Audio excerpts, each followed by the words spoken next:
Evening to all. Welcome to Gooner Claw TV in association with the Bordering Bants boys. We're here to talk about a West Ham game. So Arsenal West Ham preview. Guests today, as you know, the main man himself. This is his channel. We're running from Claude. It's time to go. Claude, we all know him. He's not going anywhere today. Yeah, Diesel. Give it a break. We've got my fellow Bansters, Sir Johnny, a.k.a. Sensei Lee, a.k.a. Bruce Lee's brother, he reckons, and Diesel, our main man as well. So let's get straight into it. We're looking at tomorrow's game. It's important. We've just come back from a good result against Portsmouth, albeit expected. It was nice the way we bounced back. I was a bit worried about how it affected us mentally. What's your thoughts on the game tomorrow? I mean, regards to lineup, etc., Claude, what do you expect to see tomorrow? Right, tomorrow I expect to see Leno in goal. I think it'll be a back four of Bellerin on the right, Saka on the left. I think Pablo Mari and David Luiz. I think. So you expect Mari to start tomorrow, do you? Yeah, I do. Yeah, I think he should. I think this is where it will go. I thought he had a comfortable first game. Looked assured. I know it was only League One Portsmouth, but he still looked very good. Then you got Ceballos and Xhaka in the two. The three, I think, will be Aubameyang on the left, Pepe on the right, and Ozil just behind Eddie Nketiah. That's how I'll go. That's how I think it'll go. That's interesting. So you think Mari's starting, and you think Eddie's going to be up top? Yeah. With Aubameyang on the left and Pepe on the right. Yeah, that's how I think he'll go. I think that's what I think. The only thing he might do, he might bring Martinelli in and move Aubameyang as down the striker role. But I don't know. It depends. And then Nketiah drops out. But that's the only thing I can see him changing. Okay. But I think one of them two that sort of option that he's going to have. Tomorrow. Interesting. What I want to do, Claude, is go around and see what everyone's expectations are lineup-wise, and then we'll come back to you with regards to how you think will perform and what you think the result's going to be. Johnny, what do you think the lineup's going to be tomorrow, mate? I think it's going to be pretty much the same as Claude, bar one. I think we'll do. I think Mustafi will start ahead of Mari because what he'll do, just an opinion, because Mustafi's been playing so well, he came off injured or supposedly injured last game, and he's been in full training. So would it knock his confidence if he drops him for someone who started in the FA Cup? So it wouldn't be a bad thing starting Mari. So as Claude says, he's a really good player. He looks really good. I just think Mustafi will get his place back, and we'll wait for a slip up from one of them guys before Mari starts being a regular. Is it Marie or Mari? There's a question for you. I keep saying Mari, Pablo Mari, but yeah. I think it's Mari, isn't it? Mari. I think so. So you think it's too soon for Arteta to take a chance with Mari at the back? No, I don't despite his performance. I think it's just that it's a situation where it's a bit of a pickle for him, because the fact is it was a really decent display in the FA Cup away against Portsmouth, but the problem he's got is he going to drop a player that he's worked so hard with, that's been playing so probably arguably one of our best defenders over the last 4 or 5 games? Is he going to drop him because he came off injured and just blow his confidence out of the water? I'm not so sure. But okay, if he doesn't start Mustafi, then obviously, as Claude said, it's not a bad thing either way. Interesting comments in our chat so far. People talking about the coronavirus. Don't know if he's playing tomorrow, Corona.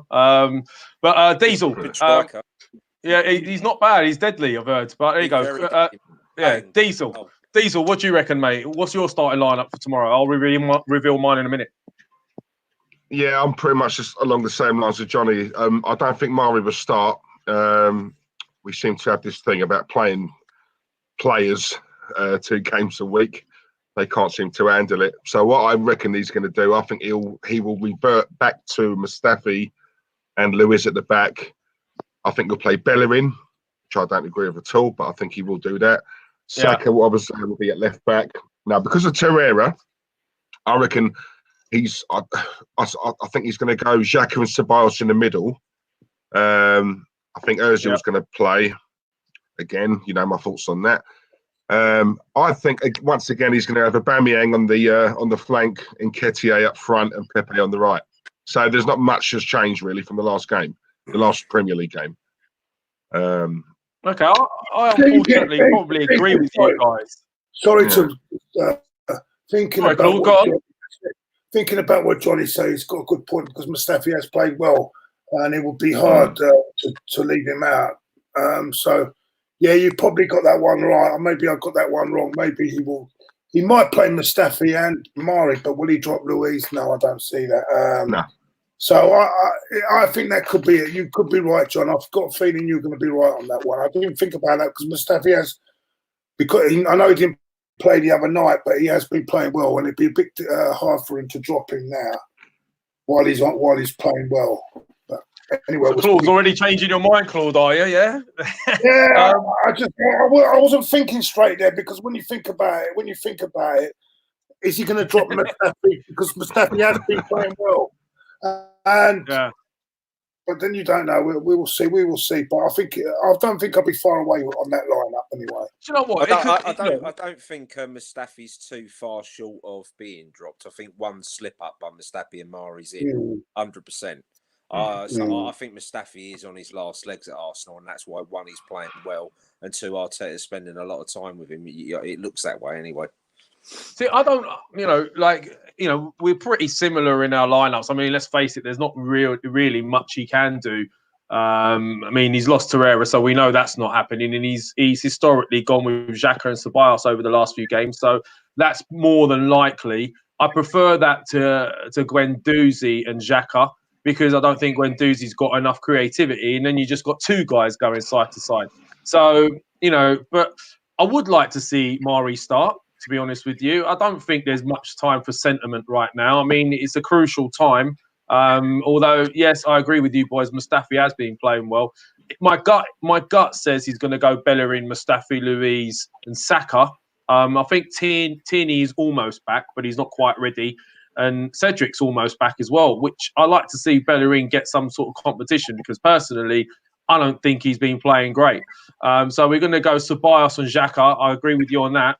I would prefer for him to go with Uber in the middle, Aubameyang, rather than Eddie. I think it's time to put him where he's most deadly and give him service from the flanks. Go Martinelli and Pepe. That's what I would like because to get the best out of Aubameyang, you need service, and his best position is in that box.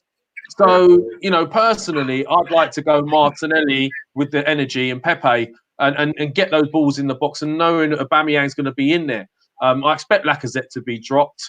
He hasn't been playing great. So, we're all pretty much similar. So, I mean, at the end of the day, guys, it's all about the performance tomorrow. And I don't think we could take this lightly because West Ham, although all the results haven't gone their way, and they've had a tough run. If you think about it, they had Liverpool at home. If you look at the last five, Man City away. The Brighton one was a bit of a shocker. It was 3-3 at home.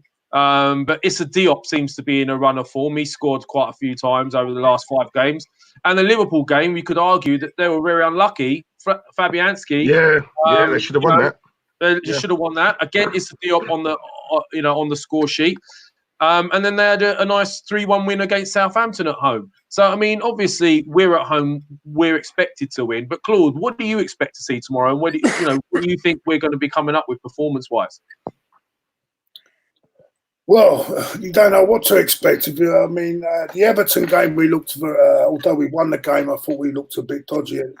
Still, the old mistakes were coming back. Olympiacos was a complete no-show.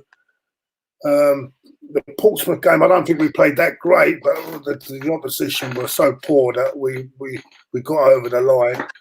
So I'm hoping that we can get back to what we were before the Everton game and get back to that sort of form. With West Ham, we don't know what sort of to see. The problem with West Ham is you don't know what sort of West Ham is going to turn up. If they turn up and play like they can, what they're capable of playing like, they could cause us a lot of problems. But they can also be a very funny side. They can be really completely hopeless. You know what I'm saying? So. Well, they've It all definitely depends, got really. goals in them, haven't they? They've definitely got goals in them, and they've got physicality. God.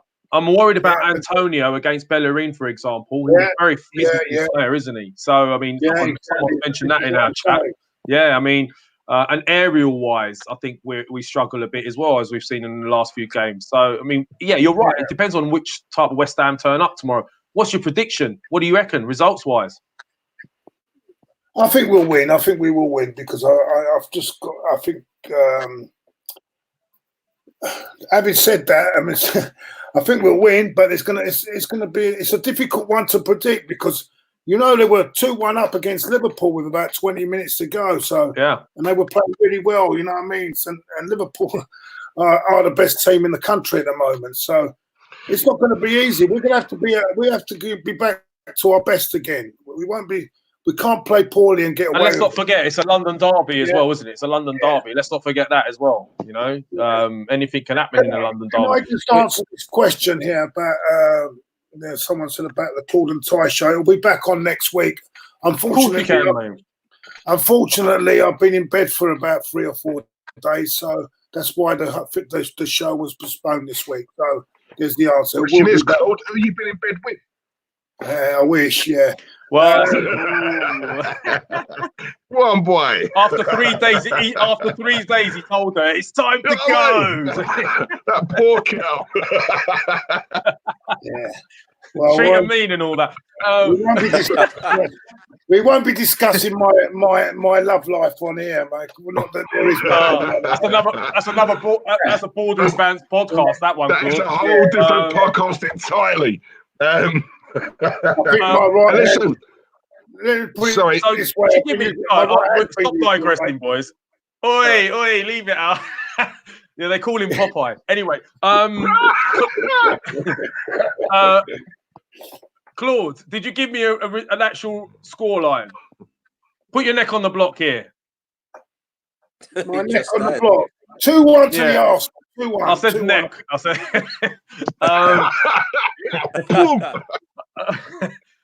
Johnny, I'm going to ask you as well the same question, mate. Like, what you expect to see tomorrow and a result. But very quickly, I'll ask you this as well, mate. I'll put you in the firing line here.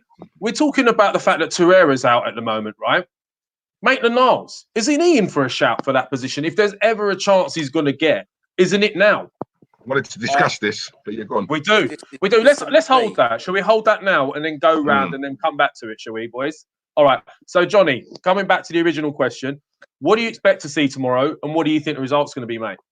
Right, I'm a little bit more optimistic than my drinking buddy there on the left of me. I'm going to go for. I'm expecting Arsenal to absolutely wallop them tomorrow. I think they're going to be hungry. They're going to be hurting after the limit, and the thing is, Aubameyang's going to be pissed, and that man is going to want to prove his worth after. And a very, very well, to me, he's a great striker. I think we're going to see an Aubameyang show tomorrow. I think Arsenal are going to win 4-0.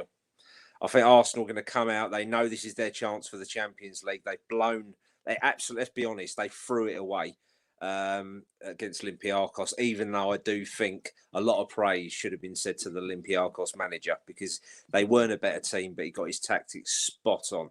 Yeah, absolutely spot on, Olympiacos. But we were poor. But in my honest opinion, I think Arsenal are going to come out tomorrow and they are going to wipe the floor with them. And Aubameyang, he never played in the FA Cup. He's going to be hungry. We're going to be at home, and he's going to want to show the fans, look, come on, let's have it. So I'm very optimistic tomorrow. Very. Give me a result, Johnny. 4-0. 4-0, yeah. I'm going 4-0. I'm going a very, very angry, pissed off Aubameyang is going to be on fire tomorrow. And I love Aubameyang, and he loves you can tell Aubameyang loves the club and he loves the fans. He's always smiling. That hurt him the other day. That really hurt him. And he's the sort of player who will dust himself off. They left him off against the Portsmouth game. Good idea by Arteta. I think he'll let him loose tomorrow, and I think he's going to be determined to make amends for that miss. Even though we shouldn't be too hard on him for the goals that he gets, I think he's going to go out for that. I think West Ham are in for a spanking tomorrow. Fair enough, mate. I hope so, mate. I hope so. So, Diesel, same question to you, aka Blade Brown, according to some in the chat room. Yeah, do you know what? I'm trying to think who that was. I saw a film called Class Act, which is the same Kid and Play from House Party, and there was a character in there called Blade Brown. He could have been Dragon Breath. At least it's not Dragon Breath, mate. So I'm hoping it's him. A quick shout out to Susie54, who said hello to all of us guys. My woman, my girl. Hello, Susie. Hope you're well. Yeah, regarding tomorrow, again, like you guys have said, it's a tricky one because West Ham tend to turn up right against the bigger teams. It's the smaller teams that they struggle with. West Ham are like if you could class them as a second team of mine, because I've got a soft spot for West Ham. My family are West Ham. But when you're on paper, I mean, they're 16th in the league table, right? On paper, you would look at it and think, we're at home. West Ham ain't great. We should, as Johnny said, we should be doing them 3 or 4-0. Right? I don't. One thing I disagree with Johnny on is they're going to be pissed off, angry. I don't see this Arsenal team, for me, don't show that. You know, I still look at them as weak. I'm not going to dig them out too much, but they're not a team for me. If it was the Arsenal of old and they took a loss, you know, that week later, Tony Adams will not have them having, you know, two losses on the spin. This Arsenal team, for me, just don't show it, right? So there's a little part of me that thinks we should win 2-3-1. But depending on, I reckon West Ham are going to turn up, and Moyes is going to be saying to them, don't forget what they done to us at our place, right? Arsenal hadn't won a game in God knows how long. They came to us and we gifted it to them. This time tomorrow, that's his team talk. Get in their faces, right? And if they do that, I worry a little bit. And I've got a feeling it's going to be a draw. So I would say 1-1. Ooh. Negative. Diesel. Blade Brown, mate. You do look a bit like Blade Brown, mate. Who is that? You do look a bit like him. He's a rapper. Is he? He's a rapper, mate. He's a rapper. Yeah. I don't know if you can see that. He's a handsome fella, not as handsome as you. He's not as handsome as you, Diesel. Good shout, boys. Good shout. Who said that? I love you. Yeah, and DS Intel. DS Intel said it.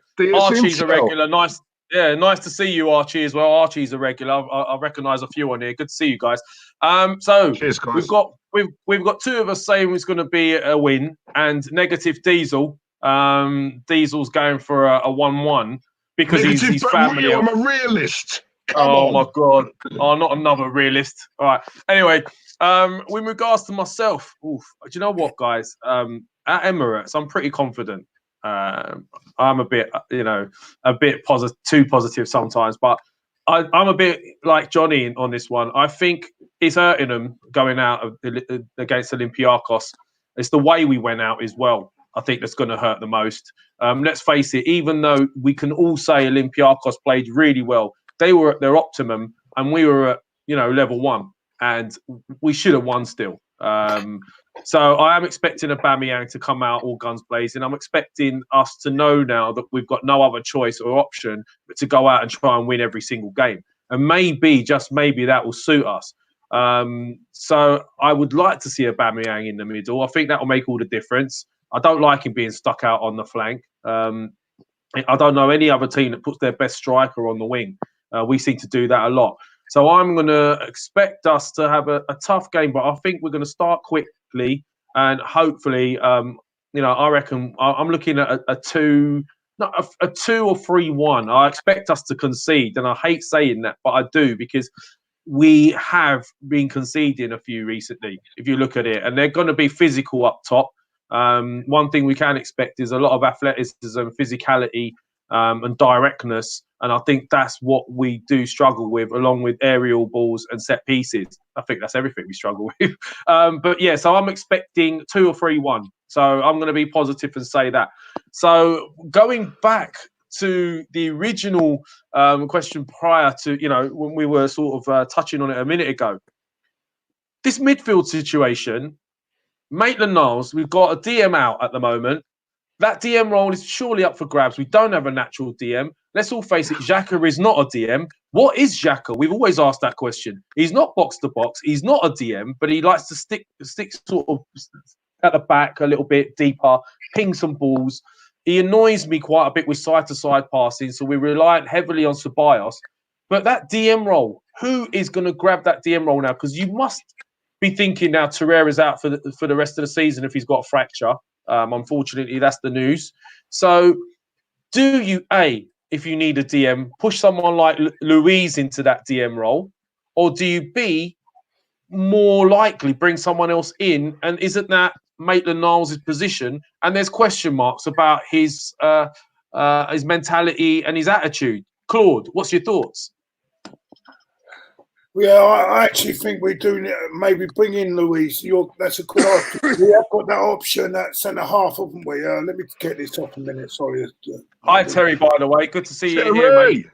Your missus is going to leave you, mate. You're on a date or something, aren't you? And you're still watching the podcast. Get back to your loving. Come on, man. Get back to the meatloaf. Oh, that sounds wrong, Johnny. Yes, sorry, I've got off the point a bit there. Oh, it's not a nice.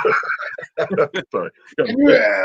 Sorry, can we go back to what was the point again? Sorry, I've lost it between meatloaf and dinner dates. I don't know what I lost the subject. And your sex life. I was going to say, which is non-existent unless your right hand comes into it. Hello, Rita. Rita. We're now, come on. Let's be serious now. So this is a podcast. Now, what was we saying? This I got lost there. What were we talking about? We were talking about the DM role. It's up for grabs. Do we push someone from centre back? The only person I can think of doing it is Luiz, because he has got the footballing capabilities. And one thing we do know is he's a good footballer. He can pass the ball around. Do we, now we've got our centre backs coming back and you've got Mari coming back, do we, when we need the DM, push Luiz forward? Or do we now give Maitland-Niles his chance? But there's question marks about Maitland-Niles' attitude and mentality at the moment. That was the question. What do we do? That's a great shout. That's a great shout, because we've got options now at the back, haven't we? I don't think this Cedric is going to be there until the end of the season, so I don't know why we bothered getting him. But we have got different options, and we can play and move Luiz. But why not put Maitland-Niles there? Yeah, you're right. Could do that. I just feel Ceballos. I think he'll play Ceballos and Shaq. There's no balance there. It's too loose if we haven't got the ball, and it could cause us a lot of problems. So, yeah, maybe we'll see. It'd be interesting to see what selection he'll come up with tomorrow. You don't know, do you? He might actually do that. He might actually push Luiz up and play Mustafi and Mari at the back. That's another option he's got, isn't it? Yeah. Yes, and the other conundrum is what happens when Tierney is fully fit. We've been going on about this for a little while. So I mean, does he push Saka forward because that's his natural position and bring Tierney in? I personally think Tierney is an out-and-out defender. I think you will make us more solid, and then just let Saka do his thing up top. It would, because the Saka can also also cover back, so they can alternate as well. So it's a great combination down that side. But where does that leave Martinelli then? Does that mean that Martinelli doesn't play with? I don't know. It depends. I don't know how Arteta will look at that. But that's a good option to have, because it'll make us a lot stronger defensively and going forward at the same time. Yeah, thanks, Claude. I mean, you guys at home who are watching at the moment, let us know your thoughts. What should he do? When Tierney comes back, should Tierney come in, Saka be pushed forward? Should Ainsley Maitland-Niles be given his opportunity? Do you think Luiz can play that DM role and we push another centre-back in his position? Let us know your thoughts, guys. Johnny, your thoughts on that subject. And let's touch on Maitland-Niles, that position, that DM role. Do you go Luiz? And let's get more into this whole Maitland-Niles story, because obviously there was some concern with some of us wondering what had happened to Maitland-Niles. Because let's be honest here, right? Up until recently, till Bellerin come back, as far as I was concerned, Maitland-Niles' performances were good. In fact, I would say he got to a point where he was more solid than Bellerin. So what has happened? We were all wondering that, and now there's mutterings, and Arteta's come out about Maitland-Niles' attitude. Is it time for him to grab that opportunity? Will Arteta give it to him, or would he look at alternatives like Luiz? What's your thoughts? I think personally, by the sounds of what I'm hearing, but it's, again, let's be honest, we're a guys on a podcast. It's all guesswork evidence. So what we say. But at the end of the day, I personally, if I was Arteta, I would play David Luiz in that position. He's a better footballer. Yeah, he's not younger, but I'd have them Mari and Mustafi. It sounds like Maitland-Niles is not getting on with Arteta. Arteta won't take any bullshit, and we need that from a manager. But let's not forget also when Maitland-Niles did play, maybe not ourselves, but he also had some bad performances in that position. Was it last season or season before? So he's played better as a fullback, in my opinion, as we know. But that's just not his position. I honestly, hand on heart, don't think he's going to make it at Arsenal. I really don't. I don't, and I don't think Rob Holding's going to make it at Arsenal either. I really don't. There are two players that a lot of people have said about and spoke about, but I really don't think. And it's just an opinion. I've heard the lad's attitude stinks bad, really bad. But who Maitland-Niles is bad, very really. Bad. Yeah, that's what I've heard. Whether it's true or not, you don't know. He could be the nicest bloke in the world. Do you know what I mean? The bloke who's made the rumour, he could be the nice. You just don't know. But footballing wise, I've seen him being ripped apart by certain, like Guendouzi has. I honestly don't think Maitland-Niles and Rob Holding, I think they'll be on their way out soon. Wow. I mean, I thought maybe his experience playing in that fullback position might have given him a bit more defensive awareness. He's got a lot of, he's got a lot of athleticism. He can get around quite a bit. He doesn't lack pace. I mean, to play fullback, you've got to have a bit about you, pace-wise. He's a good player, mine, but it just seems every single manager, like Xhaka, every single manager seems to like Bellerin. Do you know what I mean? And that's the fact. And you've got Kieran Tierney to come back, as we say. There are some exciting times at Arsenal as well. Not massive, but, the players that are coming through. So, and you've got Smith Rowe doing well. I mean, he could end up coming back. So, and obviously you've got a transfer window for Arteta. So will he go out and buy someone for next season? But I honestly think Maitland-Niles is a no-go for Arsenal. I don't think he's going to make it. Right, okay. Diesel, your thoughts, mate? Right, yeah, this is very controversial subject, right? And this is why I said to you off camera I wanted to talk about it because, right, so these are my thoughts on Ainsley Maitland-Niles. Right, the pros are, I think he's our best right back. I would take him over Bellerin. And I thought he was playing really well then. I thought he was very unlucky to be dropped the minute Bellerin became fit.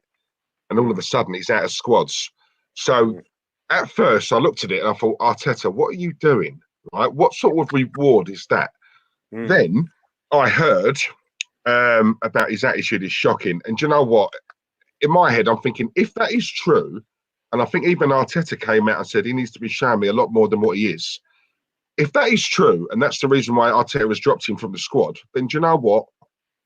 Fair play to him. Because for a long time, ever since George Graham days, right, players never crossed the line with George, right? George was the gaffer, right? What George said, you did. Then Wenger came along, totally different character, and there was a lot of us Arsenal fans, and let's have it right, because I know a lot of Arsenal fans have got short memories now, right? We were calling on Wenger to be tougher with his players because he was letting them get away with a lot. Now, all of a sudden, we've got a manager who's come in and said, no, if I don't see it in training and you're not showing me you want to be part of this, you're out. I know, I love that. I love that. Now, if the rumours are true, and I'm not saying they are, right, they're allegedly true, that his attitude stinks and he has come out in the past and said, I don't want to play at right back, it's not my position. As far as I'm concerned, right, Ainsley Maitland-Niles, you're lucky to be at a club like this. Yes, you're an okay player, but for me, it's not just about how you play football on the pitch. It's your mentality, right? Your aptitude to the game, right? He came through the academy. He should, if that was me or most of us, play me in goal. I'm playing for Arsenal. Wow, I'll play anywhere you want. That's what I want to see. I want to see, especially from players who have come up through the academy. And you've got a player like him who's basically saying, I don't want to play there, I want to play here. Well, I'm sorry, you're at the Arsenal, right? We ain't no Mickey Mouse, back alley club. We're a massive club. You're lucky to be here. You're lucky to be part of it. You play where the manager tells you to play. And if you don't want to play there, as far as I'm concerned, see you later. So Arteta, well, if that is true, well done, and I'll back you for that. You know what, Claude? Listen, guys, we could be being harsh here because it's we are talking about rumours here, and Arteta maybe he has made a mistake. That's what I'm saying allegedly. Yeah. That's what I'm saying allegedly. As a young lad, you do make mistakes. I've heard the same thing said about Guendouzi, but he's been playing. He's been bringing him back into the fold. I mean, I heard when they were in Dubai, he was taking his top off and running around and partying, and he got in a lot of trouble for it. But he seemed to be given, a second chance. So I think Arteta's the type of guy who's going to give him a second chance. I'm expecting him to give him that chance. And it can't be that bad because the lad was playing in a position that was totally not his position at all. And he got his head down and he performed very well for us. And, I'm looking at some of the comments here, and some people were saying that Bellerin, his pace has gone, etc. And an agreement that Maitland-Niles was more solid in that position. Diesel, you say the same. I saw the same. The question is, with regards to Bellerin, is has his pace gone for good? Because let's face it, technically, he's not the best of footballers and never has been. So, what used to get him out of trouble is not getting him out of trouble anymore. It looks physically weaker. So, is Arteta going to do something? I think you've hit it on the head. That I don't think it's actually speed. I think the speed's still there. I think his confidence has gone through the injury, and I reckon he's just pacing it out. He's being careful. He's being cautious, which unfortunately you can't really do. I don't think a player of his age and how young and the injury he actually had will affect his speed. I think it's just basically a confidence booster from him, and he needs to get going. I think he's worried about impact again and being out when he's just got back. So much work was put into it. Thing is, Bellerin, excuse me, I've got Claude's. But he's he is hit and miss. I understand that at the club, but when he does play well, there must be something about him because all the managers seem to find the last three managers we've had all liked him. Do you know what I mean? They're all wanting him as a starter, so there's something going on there. But I don't think he's lost his speed. I think that's more of a precaution, but from a professional. He's lost his. Come on, John. He's lost it. I think he has. He's lost a yard or two. He's getting roasted. Yeah, that could be the injury, and he's still getting over it. It was a bad injury. Yeah. It was a very, very bad injury. But is he going to be the same? Because let's face it. Do you know what? With pacey players, hamstring injuries seem to be the one that causes them to lose their pace. Right? He's had an ACL, I think it was, wasn't it? Yeah. Yeah, I don't know if that would have taken away his pace. But, it's more the stability of the knee rather than the pace, in my opinion. But, I could be wrong. I hope I'm wrong. But personally, I think Bellerin, if he doesn't buck up his ideas, he's a weak link right now. The problem Lev, you're breaking up, mate. Am I? The problem with Bellerin is the only thing is it's not his speed for me. It's as you said, his actual play. He's very, like Kieran Gibbs was, one-dimensional. He has to get the ball on that foot. You know where Bellerin's going a lot of the time.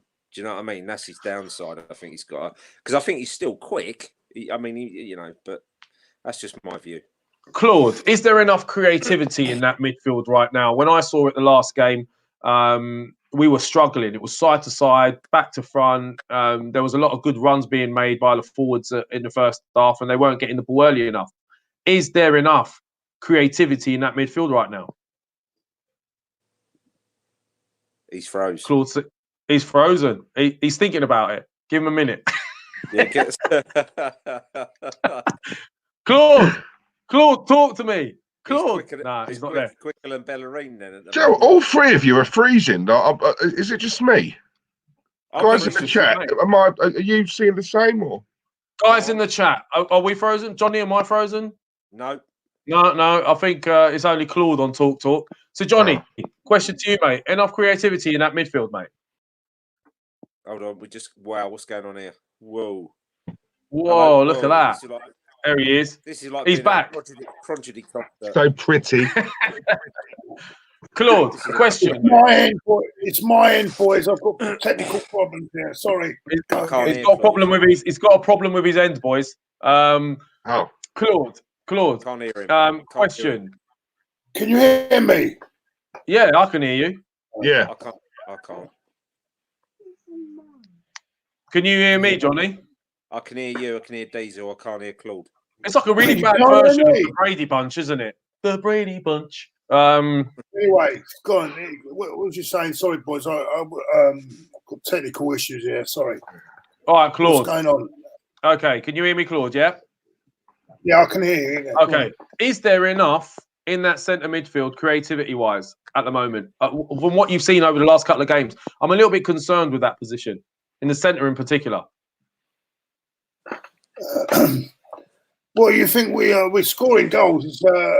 We've been scoring goals. What do you mean creativity? We have got creativity there. In the midfield, do you think there's enough? Do you know when the back's to the wall? Like I see Xhaka a lot with that ball side to side. He doesn't. I've got to say the Olympiacos game we lacked creativity, didn't we? Yeah, you've got a good point. I don't know what, but it's only that game. Before that, we was all right. We were we were scoring goals. I mean, the Everton game we scored 3, didn't we? And then it's that Olympiacos game, isn't it? That we Yeah, I mean, for me, Xhaka doesn't release the ball soon enough, quick enough. He holds onto it too much. He slows the play down a lot. Good point. Claude, what do you reckon? Our midfield is still not. It's not right. It's still not right. It needs a lot more to be done. I think in the summer we need. Sorry, hold on a minute. Let me get Johnny back in. I didn't see that, Diesel. I didn't see anything, mate. Right. Sorry. Here he is. Wants to be famous. Yeah, he does. He's like his dad. I'll pass the question to Diesel. Diesel, do you reckon there's enough in that middle? No, do you know what? I can't see for the life of me why I would put Ceballos in the number 10 role. I would try that. The thing is, Lev, right? It's not a case of so much we've got no creativity. I think it's the way we play, is it? The whole system. You know, when you that pass that Lewis made, a through ball, classy ball, brilliant for Aubameyang against who was it? It was against Everton. It was poor defending. It was poor defending. There was on too much space there. Yeah, we've got to give that too. But we saw that, and you know, the amount of Arsenal fans, myself included, it was like, wow, what a pass! That was class. That was brilliant. But then we're looking at that thinking, because it's very rare. We don't pass forward. We don't have enough. You know, I don't know, like that aggression. You know, that forward passing aggression. Whereas years ago, that was standard. That was second nature. And I think that's what I mean. That's what I mean, we mate. hold on to the ball too long, yes, don't we? We don't. Yes. In the Olympiacos game, Diesel, right? I was there. I could clearly see in the first 20, 25 minutes, our forwards were making loads of runs. Ozil was making some great runs. Saka was making some great runs. Aubameyang, they were expecting to get that ball earlier than they were. But then it was being held back, and then they'd already made their run. So they'd have to come back on side. Then Xhaka's passed it back to the side. And then he's passed it to Ceballos, then it goes again, and eventually the runs stop. So unless the ball's expected by that forward line, the runs eventually stop. They dry up, and that's what I'm saying. Do we have that quickness of thought and creativity in that middle to get the best out of the forwards? Yeah, we don't because we don't have the players. In my opinion, I don't think they're good enough. Right? Bear in mind, Arteta worked under Wenger. Right? He would have learned a lot of Wenger, the training methods. The little drills in training. Then he's gone to Man City. The amount he must have learned under Pep. I don't think it's so much Arteta. I'm not looking at him. I'm looking at this team. What he wants to implement, I don't think we have the players to do that. And like I've said on previous podcasts, if you gave Arteta a blank canvas, I think he would do bits at this club. It's just the players. He doesn't have the players. But we're too slow. It's very laboured. We're not... we're used to the pass and move Arsenal, aren't we? And a lot of football is played off the ball, right? So I look at the players off the ball. They don't move enough, Lev. I don't know what you guys think, but that's just my opinion. Johnny, what's your thoughts? Well, sorry, Claude. It's all right. Go. Sorry, John. Go on. Go on. No, Karen, John. Sorry, mate. That's all right, mate. Well, the only thing I will say, and I don't know if Diesel will agree with me or not, because Diesel's not a fan of the geezer, but I think what I'm talking is fact. It's a very, very rare occasion, and I agree with you two. The talent or the players that we have got, we do not create enough. But sadly, we rely on one man, and the only time we actually do create stuff is when he's playing well, and that is Mesut Ozil. And that is the sad thing, and that is the sad truth. That is why the expectancy level is so high, because of the player. We're not getting the best out of Mesut Ozil. I like Mesut Ozil, but it seems like his days are done. Well, his best days are done anyway. And the problem is he turns up like, I don't know, 2 in 10, maybe. 2 games in 10, if that. As in a lot of really good performance, but he is your main creator, and he is the one that Wenger, maybe not so much Emery, Arteta are relying on. So basically, the only time Arsenal really create anything from midfield is when the Mesut Ozil show turns up. That is why we rely on Aubameyang so much, because there is nothing from midfield. That's right. You're right. We don't get many goals from midfield either. I mean, you tell me how many goals have we scored from midfield? It is a lot of pressure on those on the front line. Also with Ceballos, and I'm not. I hope I'm not being too hard. I hope I'm not. I'll tell you. I'll just go Diesel. What I was saying, mate. I'll just let you know. I was just saying that I totally agree with you when it comes to Mesut Ozil. But sadly, the only time we create anything from midfield is when that geezer turns up 1 in 10 or 1 in 11, which ain't good enough. So what I'm trying to say is there is no creativity from the midfield. You're right. And the only one who is capable, and that is when he does turn up, is Mesut Ozil. The problem with Ceballos for me is, and I don't know if he's a good player, maybe I'm judging him too early, but he just holds on to it too much, and he goes side to side. And I like Ceballos, don't get me wrong, but I just think he holds on to that ball much too long. I'm going to say it, the player we miss dearly is the player we sold, and that is Aaron Ramsey. Guys, all three of you are frozen. Is it? Am I the one who's got the issue? No, mate, it's you. It's you. It's you, mate. You keep telling us it's me, do you know what? I'm surprised to say this, Johnny, because I wasn't his biggest fan. I can hear you now, yeah. I wasn't Ramsey's biggest fan, and you know, he used to frustrate the hell out of me. But I mean, he was the only one that was willing to go and break the lines. The first line of attack runs in, the defenders cover that. It's very difficult to mark that ball in behind after, isn't it? But the problem is we don't have any midfielders breaking into the box last minute to latch onto those. That's what I'm saying. I could not agree with you and Diesel anymore, because the fact is, I don't know if Claude agrees with me, but it is the Mesut Ozil show, sadly. Is we wait for this man to turn up, and when he does, that's when the creativity comes, but it doesn't come enough. I like Mesut Ozil, but the thing is, you could argue on Mesut Ozil all day. Is the team not good enough for Mesut Ozil, or is Mesut Ozil just not trying? There's so many factors with Mesut Ozil. Yeah, I agree. Go on, Claude. I'm a big fan of Mesut Ozil. I love the player. I loved Mesut Ozil, but something ain't right, and I ain't got the answer. But so, Claude, what is the answer, Claude? In Mesut's defence, is the movement around him good enough? That's what I'm trying to say. Is our movement around him good enough? That's what I'm saying. Is Aubameyang being wide rather than through the middle? Do you know what I'm saying? I wonder whether that's a big factor as well. And that's I don't know. Eh? That's a great point, Claude. You know what I'm saying? So it's a difficult one. Look, I don't think he's going to be here next season, and I think this is the position we need to look at. I'm hearing that Smith Rowe is a great prospect, but I still think he's too young to fit that role. But look, apparently he's really doing bits at Huddersfield at the moment. I don't know whether we need to buy another number 10 in that sort of a role next season, and keep Smith Rowe as a squad as backup. I'll get Diesel back in 1 minute. But with Mesut Ozil, I think it's a lot of it. I question also, is it the movement around him as well? Is it good enough? As I just said about with Aubameyang playing wide rather than playing down the middle, would that suit Ozil more? I don't know. There's a lot of things you've got to look at. I mean, I know. Well, look, one thing is for certain, and I know Diesel will agree on this one, and he don't like Mesut Ozil. Mesut Ozil was our hope. He was our creator. He is the man while we paid the big bucks. The problem is, as Diesel says, we rely on that man to turn up, and he is the creator. And it does happen, but just not enough. It happened at Leicester. But they're just not enough. And he is the main guy. He is probably the best creator in the midfield that we have, but he just doesn't show anymore.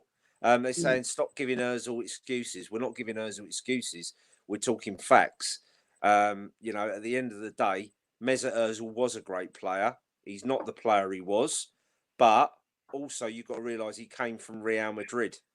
It's a different ball game. As Claude said, are the players around him as well?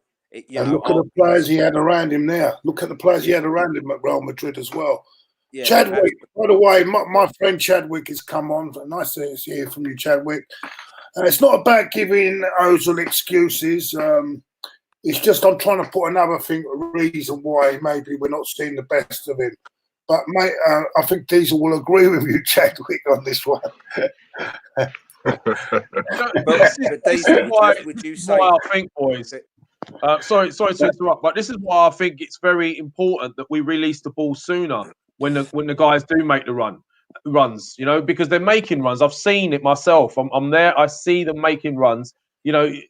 How can you have Aubameyang, Pepe, and people like that, even Martinelli or whatever, up in the front three and not pick them out when they're making runs? There's a problem between that centre midfield area and the forward line. It seems to we should be getting more out of that. We're all saying there's not, he doesn't have the players, but come on. A lot of teams would want that front three that we've got. So it can't be the front three. There's got to be something else. There's another option I'm thinking about. Another option is playing Pepe in the number 10 role. Would that work? I wonder if that would work. Well, he'll be more central, wouldn't he? He wouldn't have to keep cutting in on that left. What do you reckon, Diesel? Now you're back, we'll give you some airtime. I'm starting to feel a bit lonely, boys. Is this when you tell us we're all frozen again, mate? And it's just you in there on your own? Do you know what? I can't believe it. I went frozen at the very time. Like my favourite subject was being. Oh, we've moved on from the Ozil subject now, mate.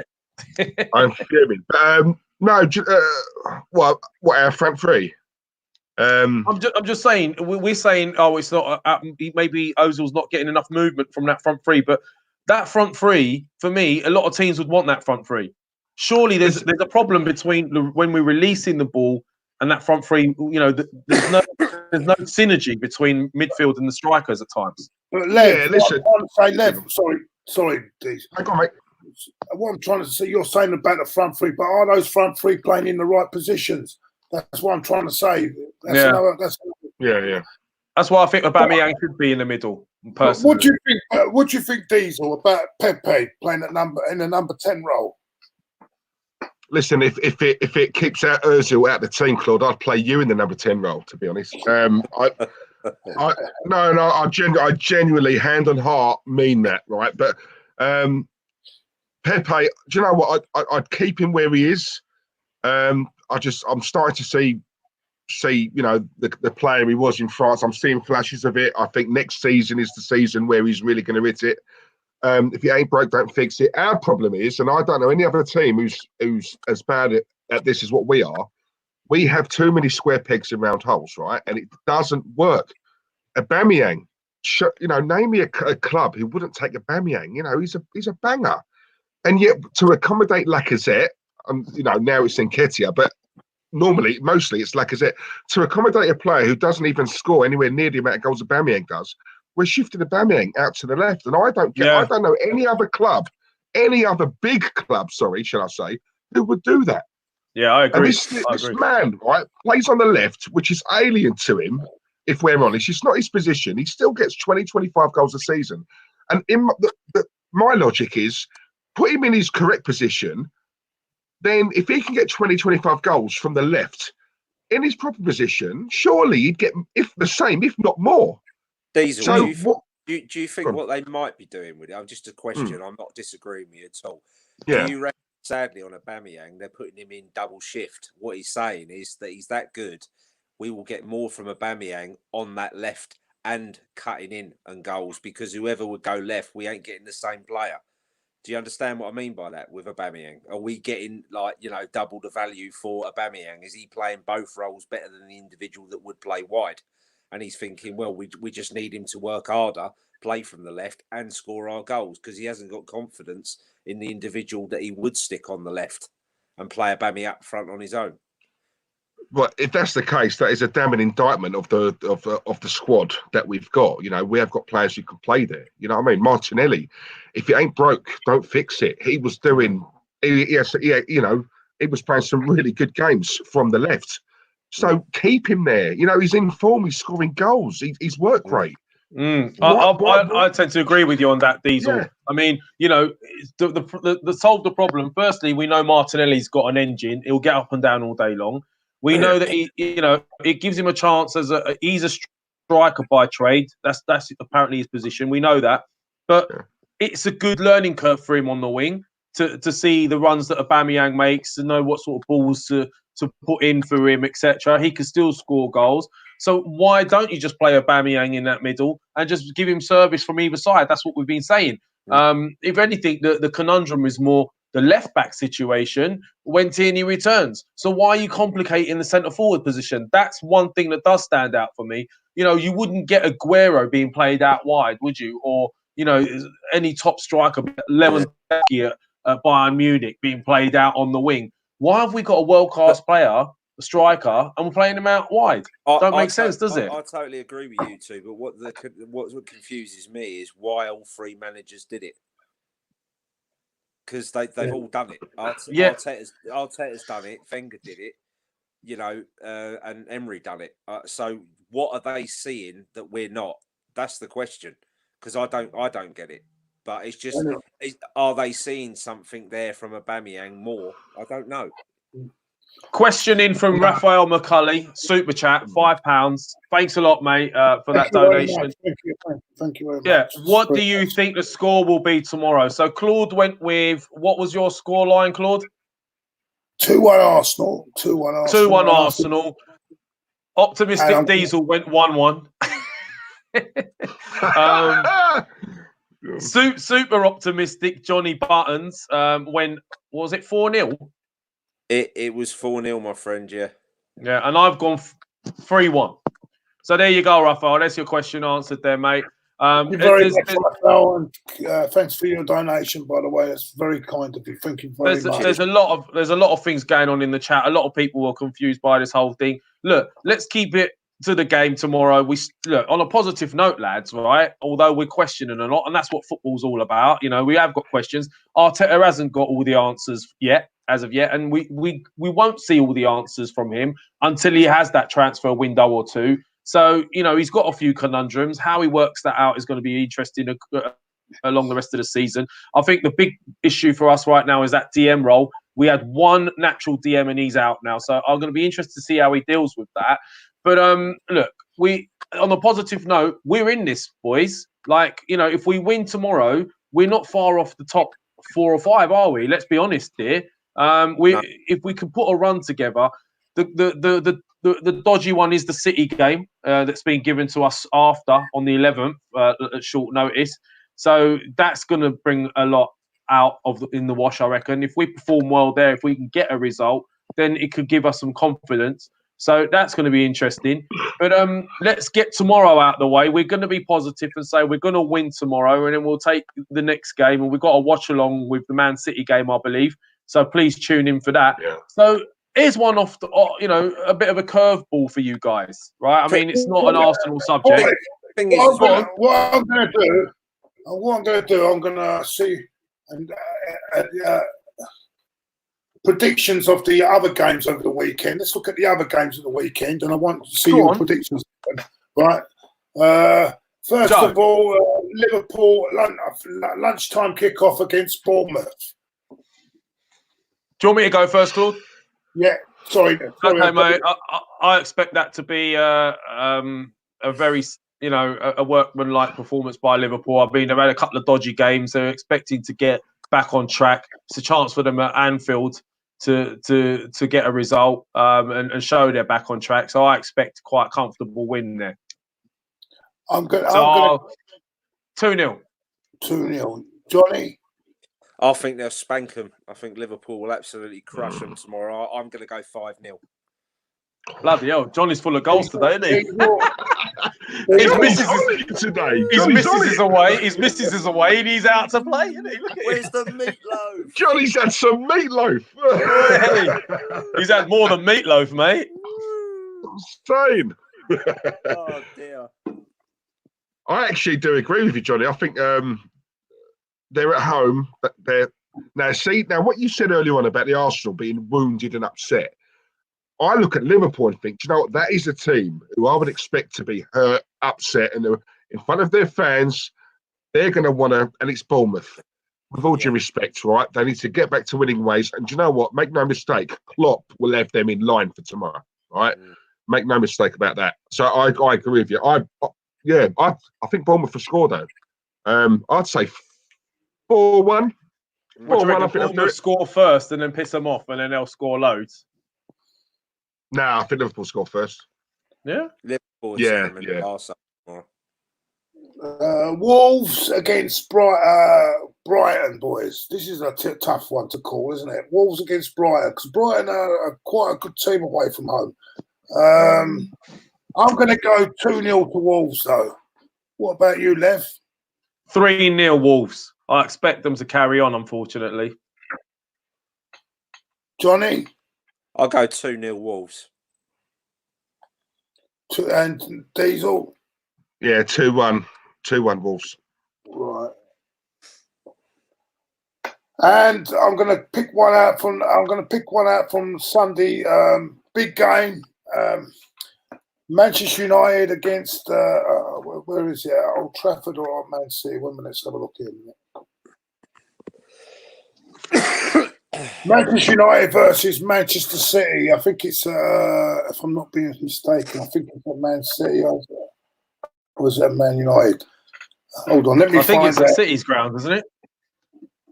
It's at the City ground. I'm pretty sure. Is it? Etihad. Anyone in the chat? Is it the City ground? Let me find out. I'm just going to find out. I've got it up here somewhere. Just while Claude's looking for that as well, there was that I wanted to touch upon with you guys. Oh, Old Trafford, someone's saying. Hold on, Johnny. Someone's saying Old Trafford. Beatbox Dre, can you get a bit more positive, mate? Every time you're on here, you're always Mr. Beatbox Neg. Good to see you, though. Sorry, Johnny. What was he saying? That's right. I just wanted to say, because Diesel mentioned the name earlier, I'm very, very... I think we've got a major player in Pepe. I think he's going to be a very, very good player for Arsenal. And I love his work rate. He's defending more. He's coming back. He's attacking. He's got so much skill. I think he's going to be a good player for Arsenal. Very, very big figure next season. It's at Old Trafford, Claude. It's Old Trafford, yeah. Sorry. They played earlier in the season. It was at Man City, wasn't it? So, yeah, it's Old Trafford. This is an interesting one. The Manchester derby. United doing a bit of form.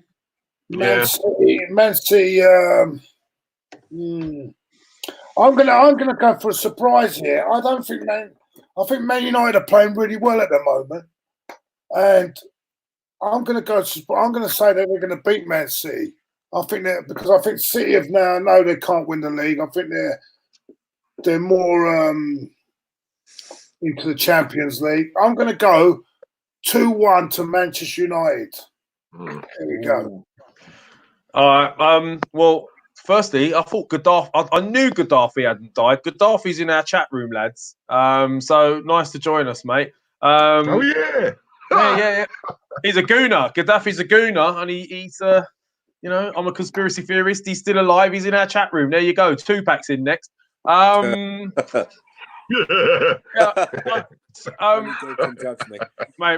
we got them all coming on our show. Don't you worry. Did I mention? You know did what? I mention T-Rex? T-Rex. Oh yeah. Mate, do you know what? I want City to do us a favour because let's face it, they're too far ahead for us, and Man United are the ones that we could catch. So personally, I'm hoping my heart wants a City win, but my head is saying a draw because it's a Manchester derby. I don't think City want to lose. They are without Laporte at the back, which is a big blow for them. No De Bruyne. I don't think De Bruyne is out. Yeah, Laporte is a big loss for them because Yeah. they're a better team with him at the back, and they seem to be doing well. He should be back for the Champions League, I think, but he's out for a few weeks with a hamstring problem, so that's a big loss.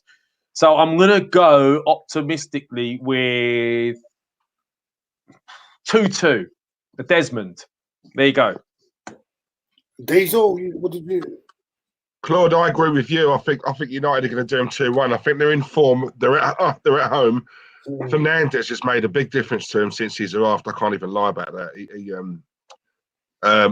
I think he'll pull the strings on Sunday. And do you know what?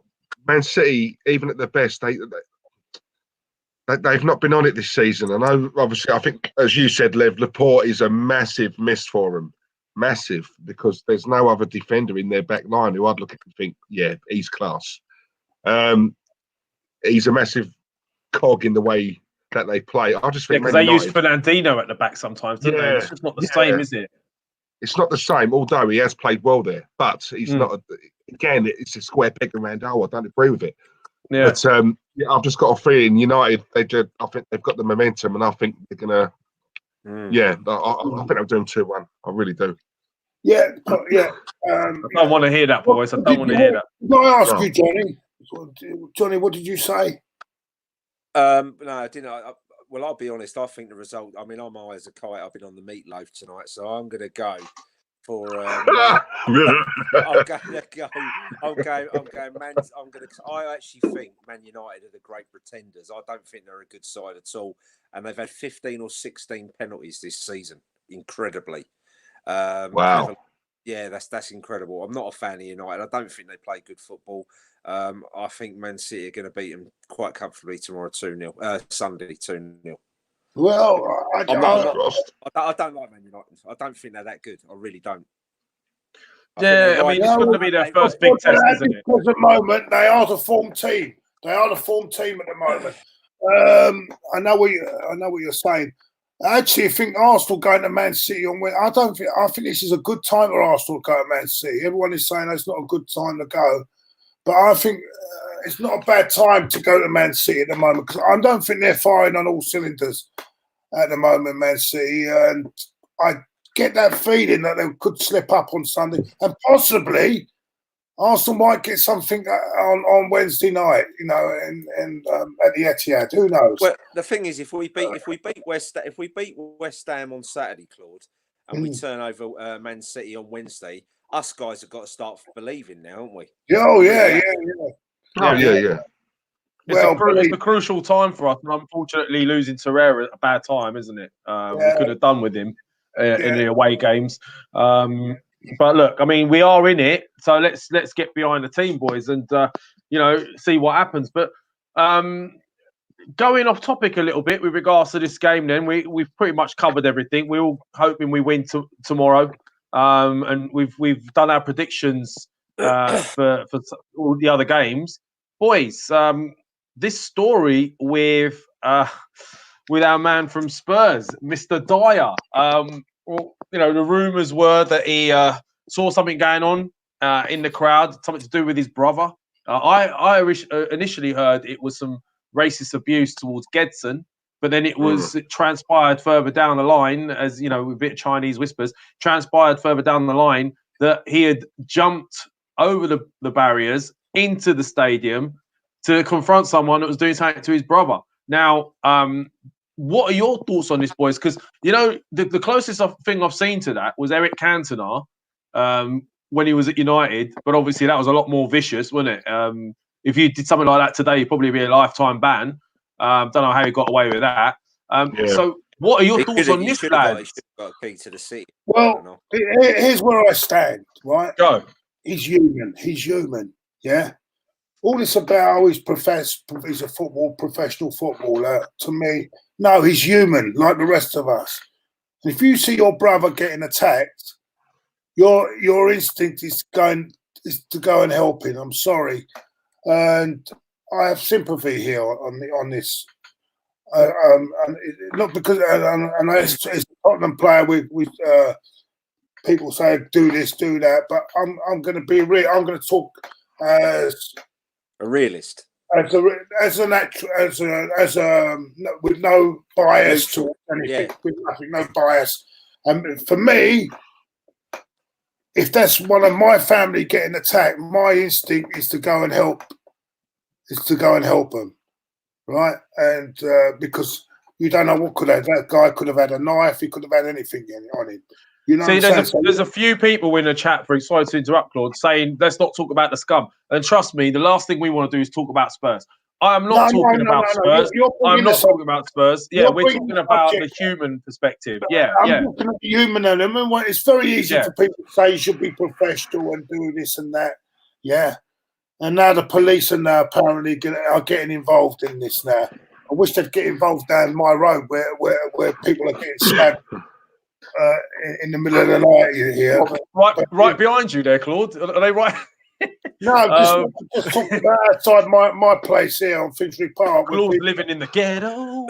Very quickly, sorry to interrupt, boys. Yeah. Shaheen Shamanzar, one of the Bansters himself, says, great show, guys. Hopefully 3 points against West Ham. I would have done same as Dyer.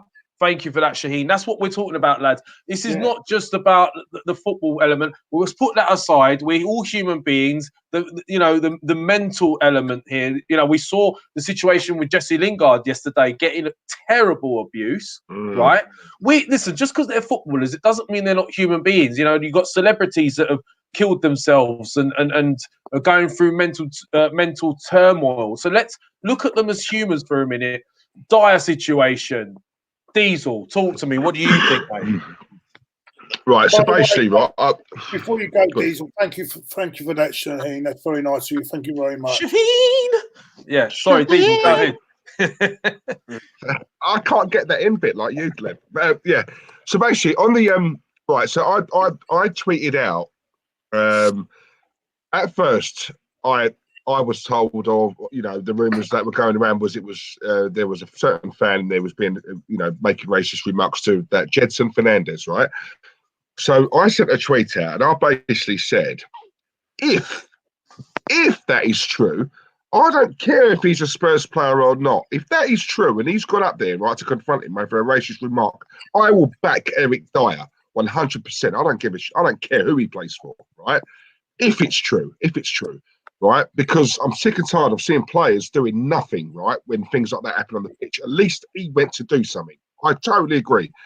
However, you have to look at it on the flip side as well, and I get why a lot of people are saying, look, he shouldn't have done it. Yes, his brothers. I look at it like this, Lev. You have to. Yes, we go down the route of saying that he's a professional football player, right? My only thing with that is me being a father, right? There's kids there. Now, I look at it and I think to myself, do you know what? If there were kids around there, bear in mind, Eric Dyer must have went up 20 rows, right, just to get to this bloke. Now, it's the most running he did all game. It was, right? And to be fair, I thought he played all right in that game. But what I would say, my only thing about it is that these guys are paid a lot of money. I get the fact that, they're human beings and all of that. But with that money, with that profile, right? You live in the life that most of us would love to live. However, that comes with certain sacrifices. And one of those is to remain professional no matter what, right? I get that. There are kids there. If Eric Dyer had got to the guy and the massive brawl ensued, someone fell down the row or someone got seriously hurt or even killed, then I guarantee you now this conversation would be completely different. Guarantee it, right? So what I'm saying is, him doing that after a loss, now a lot of the Tottenham fans are hurting after that. You never know. That could have caused an absolute riot, right?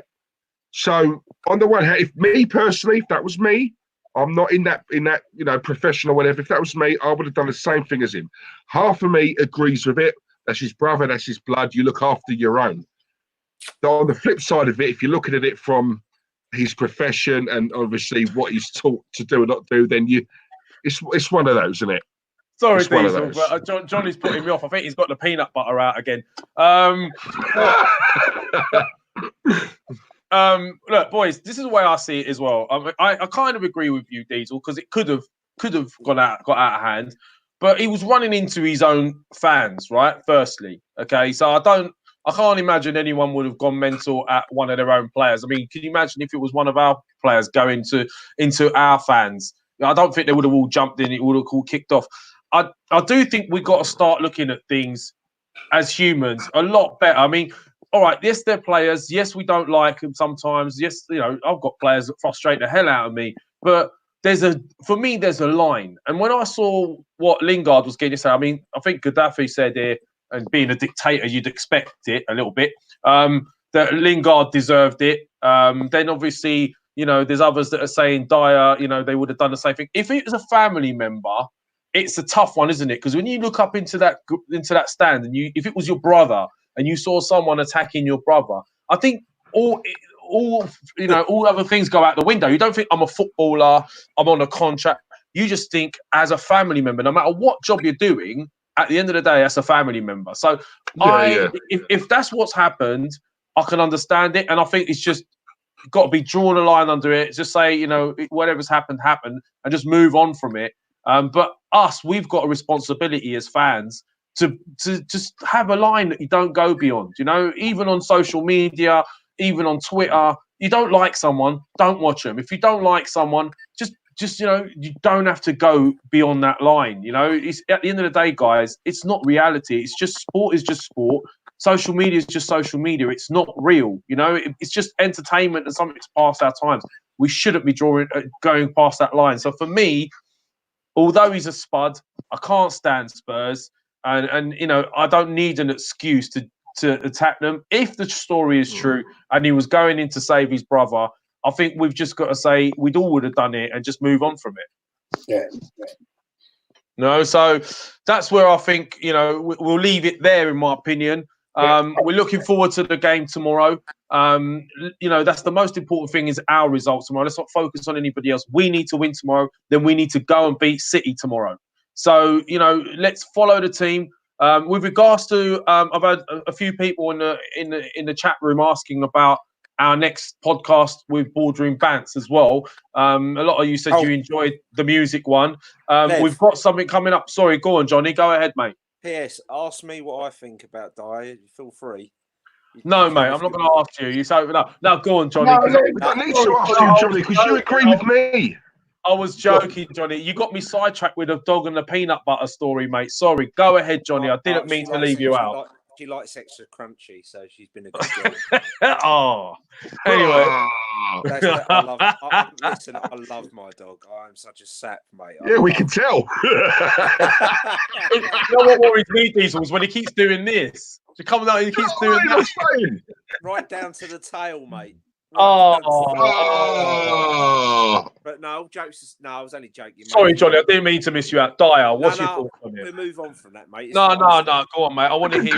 Claude's cracking up. Look.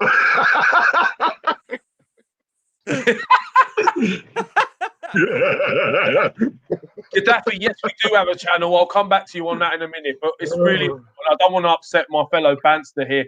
He's my Banster brother. Johnny, what do you think about the Dyer situation, mate? Please tell me. Well, first of all, I thought Eric Cantona had big stones, and I love him, and he should have had a key to the city for kicking that fucking geezer. 100%. I love that. Right, it's like watching Oasis on the football pitch, isn't it? The only difference between me and Eric Dyer is I would have got there. So at the end of the day, I was proud of him. I don't like Tottenham. I bet it's got nothing to do with the chicken on the beach ball for me. Personally, it's got nothing to do with that shirt. It's the person. I've got a lot of respect for Eric Dyer now, to be honest. I don't care if he plays for Tottenham or not. At the end of the day, he saw what he saw and he was going up there and he didn't care, mate. Family first. He didn't care if he was a professional footballer or what. It's about your family. And that, as Claude said, he could have had a knife, could have had anything. And all these tweets going oh, the Spurs do this, do that. If it was an Arsenal player, mate, they'd be sticking up for them left, right, and centre. So, you know, and also that's why I stick up for Granit Xhaka, because when Granit Xhaka did, I felt the abuse that he had on that show was terrible, absolutely terrible. What's that noise? Sorry, Johnny. I think Diesel's taking off his nappy. Right. Look, end of the day, boys. We all end of the day, we're all in agreement with the Dyer situation. I can't respect him fully because he wears that top. He wears that top. So at the end of the day, I can't respect him fully. But he's not Kolasinac taking on Raiders and all that stuff. We've always got that man, but. He, you know, you can understand why he did what he did. So going back to my original point, because I had to massage Johnny's ego, boardroom bants. Yes, right, you do. Carry on, keep going. Yeah, your dog's massaging your ego at the moment. Enough, mate. You're coming round later. Oh no! No. All serious. You've got a big guest on Thursday, haven't you? Thank you, Claude, for bringing me back on point here. Johnny keeps interrupting. Yes, we have got a big guest. Johnny, why don't you tell us about it? Because this is your little baby, this project. We did the music one on Thursday, which it was really popular, and I've had MJ and a few people asking about it. Gaddafi, we're on Boardroom Bants. This is our channel. Johnny, tell them what's happening on Thursday at 7:30. It's every Thursday 7:30, by the way. Well, to be fair, we've got more than that, haven't we? We've had some good news, considering we've only just started the show. We've got some really fun guests coming on. Really good. First of all, on Thursday, we've got a guy called from California. He's an indie film producer. He's done a couple of horror films as well. His name's Carl Hester. And I've seen some of his stuff now. It's not too bad. And we're doing like a top 10 horror films of all time. And Carl's going to come, and he's going to come on with us, talk about his film, how he got involved in producing. We're going to ask him a load of questions. And obviously, we'll see what films he likes. But also, it goes further. I mean, I spoke to John Chalice from Only Fools and Horses, Boise, and hopefully, and he's going to be doing a phone. I don't know how we're going to do it, but he said he'll do it by phone. So if we can put that with the podcast, I don't know if that can be done, or we do it from a studio. I think we can find a way around that. I'm sure we can. And we assure you, it is John Chalice. It's not an impersonator on the phone. It's definitely John Chalice. He's on Johnny's Twitter page. You can see him there. He's left him messages before. So yeah, go on. Sorry, Johnny, to interrupt. And then we've got obviously not everyone will be familiar, but there's a big band called T-Rex from the 70s. I've not mentioned this before, but Daniel Z. He's the lead singer of T-Rex to see, so they are well known. They're on tour at the moment, but he'll be coming on the podcast chatting. And we've also got a guy called Mike, a good friend of mine who lives in New York, and he had a classroom they were called the Little Dragons to do with G, and he's a huge Bruce Lee fan. And I believe Lev actually knows someone regarding Bruce Lee as well, isn't it? Who's got a lot of he's trained with Shaolin monks. He's very much into Bruce Lee. He's like a fifth or sixth fan. I don't know these things. I'm not going to pretend I do, but I'm a massive Bruce Lee fan. So, it's like a finger pointing all the way to the moon.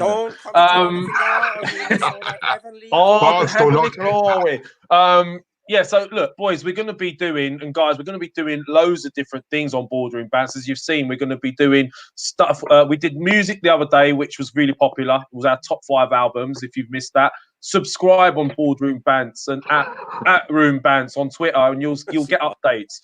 We're going to be doing stuff with Only Fools and Horses. We're going to be doing darts specials because Johnny knows loads of darts legends. We're going to be doing.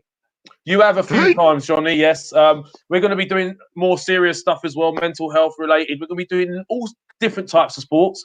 So just, subscribe and you'll see, and we'll have a bit of laugh, a bit of a laugh like we're doing now. So it's at Boardroom Bants, or at Room Bants on Twitter and Boardroom Bants on YouTube. Subscribe and watch our channels every Thursday, 7:30, and we'll be doing once a month specials from a studio where we'll probably be doing challenges and all sorts. Anything else you want to fill us in with, Diesel, fellow Bantster, and Johnny?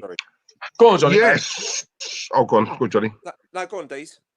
No, go on, Johnny. Oh, Go on, good John. luck, I like to go last. You know that. No, basically, as well, we've got another celebrity, one of our biggest guests that's going to be coming on. We haven't mentioned will be Claude, obviously. Yeah. Because Yes. Claude will be coming on to the boardroom. I'm not a celebrity. I'm just a football fan. You are in our hearts, mate. You are in our hearts. Yeah, you are, Claude, in our eyes. He's our biggest celeb. And but no, it's gonna be good. And then, as I say, and hopefully the big one we're going to do in a couple of months is I think Lev's out of this one, but me and Diesel will be doing a Nordic walking, talking about all like camping and how you put tents up and stuff like that. So I'm glamping and scamping and all that sort of stuff. So that should be quite good. And Springer's very knowledgeable on it as well. So I can't wait to get Springer on that. I heard you doing Terry. I heard you're doing a Train Spotter special as well. Yeah. That's good. Yeah. Train Spotter. That's the one you're on that one, Claude. You're on that one, Claude. The life of Terry.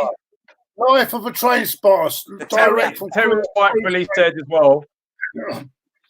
We go to Cruise Terry Station. rightfully said Instagram, Boardroom Bants on Instagram as well. Sorry, Terry, forgot about that, mate. I'm a gooner, Terry. Nice that you're tuning in. Diesel, what else, mate? Right. I'm sorry, I need to do this. Unknown Driller, Archie, Daniel Sonhud, Neil Salzman, Francis King, Beatsbox, Stray Beats, Gaddafi, MJMC, Red Bull Vodka, Archie again, Terry, MJMC, all of you guys, Kesh, AFC, Stephen OT, Brad Kick. This will take me all night. Guys, listen, I just want to say, and everyone else who I've missed, we really appreciate all your comments, yeah, because sometimes when we're in the flow and we're talking about something we're passionate about, the Arsenal or whatever it is, sometimes these comments do go so quick and we do miss them, so apologies. I do it myself. I watch a podcast and I put a comment in. When they don't read it, I get extremely pissed off. So I am with you, lads. But guys, all joking aside, we really appreciate you watching and we appreciate your comments, yeah, and keep them coming, please. Always appreciate. Yeah. Always appreciate. Without these guys, we wouldn't be able to broadcast. So it's brilliant, fantastic. Yeah, let's see you boys on the other channel as well. Come across that. Keep coming. We like having banter with you boys, and the messages they put on are all positive. There's nothing nasty on there. We're all having a bit of banter. So we'd like to see you on the Boardroom Bands channel as well. Sorry, Claude, didn't mean to interrupt you, mate. No, definitely, and I think it's really gonna. How can I say it? I really wish you boys the best with the channel. It's gonna really hit the high level. Let's hope, anyway. Thank you. Look at the comments. Look how nice they are. But been great tonight, you know. Oh, let me. The Millet 9257. It's nice hearing different opinions instead of just one. Stephen OT, been great tonight. Thank you. Solo Rider, enjoying the podcast. My girl Susie, come on, Susie. Susie in the Mofo house. Guys, Diesel. Thank you. Honestly, you know what? Go on. Did you two also want to mention about the one-off special that we're doing for the hour on me? Oh yeah. I totally forgot about that, Johnny. We'll talk about that one later, mate. Yeah, offline. We've got special plans. We don't even need to retweet that because everyone's just. Don't worry, Johnny. I've got plans for you on that one, mate. I promise. I need you to go back how it started with a deflated basketball in a barn. I still want to know how you got that bloody knighthood. Anyway, I still don't know how you got it. Hold on. Can I ask a very quick question? And Claude, you're into all this stuff better and more than me. Someone keeps going on about a Turkish protest. I'm a Turk, by the way. I don't protest about anything apart from where the hell is my food. But Turkish protest. What's that all about? Where's the meatloaf? What's that all about, Claude? Where's the kebab? Where's my kebab? Rum sorry. Barber. Where's me rum barber? Oh, I love it, man. I love it. Look, guys. We bring it to an end, Lev. I did try. All right, look, we're going to bring it to a close. Everyone, thank you for coming on. Follow us. Follow us individually as well on Twitter at Lavanja. We've got Sir Johnny, aka Sensei Lee. I think is that Sensei Lee? Is that right? Asshole. And Diesel, 888 Diesel, and obviously we all know who the main man is, Claude. And Boardroom Bands, come follow us, boys. We'll see you on Thursday at 7:30, and we'll probably do something after the game for Claude. Claude's going to do something after the West Ham Arsenal game, I'm sure. So tune in, all right? And thanks for having us, guys. Cheers, guys. Take care, everyone. Have a lovely weekend, everyone. Thank you. All the best. All. Cheers.